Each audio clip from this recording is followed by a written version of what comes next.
أعوذ بالله من الشيطان الرجيم.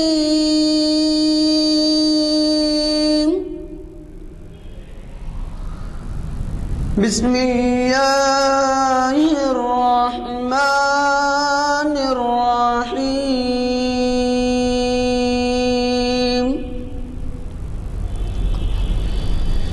يا أيها الذين آمنوا اتقوا الله ولتنظر نفس ما قدمت لغد واتقوا الله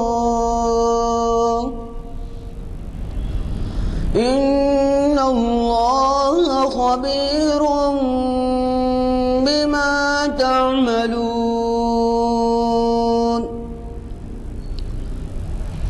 ولا تكونوا كالذين نسوا الله فأنساهم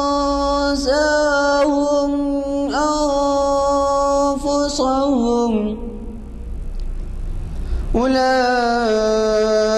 أولئك هم الفاسقون.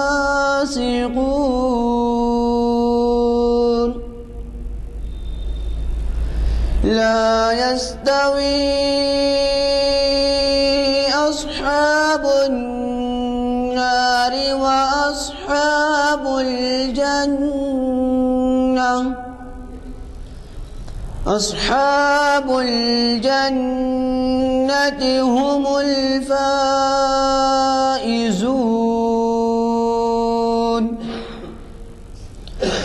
لو أنزلنا هذا القرآن على جبل لرأيته خاشعا متصدعا من خشية الله. وتلك الأمثال نضربها للناس لعلهم يتفكرون. صدق الله العظيم. آج ہمارے درمیان اقبالیات کے ایک بہت بڑے اسکالر ڈاکٹر یوسف اعظمی موجود ہیں اور یہ محفل اقبال شناسی کی 788ویں نشست کو مخاطب کر رہے ہیں. ان کا خود کا دیا ہوا عنوان ہے ساخی نامہ تجزیاتی مطالعہ. کلام اقبال کا ساخی نامہ تجزیاتی مطالعہ. اور یہ محفل منعقد ہو رہی ہے آج بتاریخ 14 جنوری 2015 عیسوی مطابق 22 ربیع الاول 1436 ہجری بعد اثر بروز چہارشنبہ. جیسے کہ آپ واقف ہیں ڈاکٹر صاحب نے ہمیں 100 سے زائد 125 سے زائد نشستوں کو مخاطب کیا ہے اور پھر وہ بین الاقوامی دوروں پر بھی جاتے ہیں اور بیرونی ممالک پہ بھی ان کی قدردانی ہوتی ہے. آج کا عنوان اس کے بارے میں آپ کو خود اندازہ ہوگا کہ وہ کس قدر دلچسپ عنوان ہے. میں اس بات کی بھی گزارش کروں گا کہ آپ اپنے تعاون کو اس محفل کے ساتھ جاری رکھیں اور کوشش کریں کہ زیادہ سے زیادہ لوگوں کو استفادہ کا موقع ملے.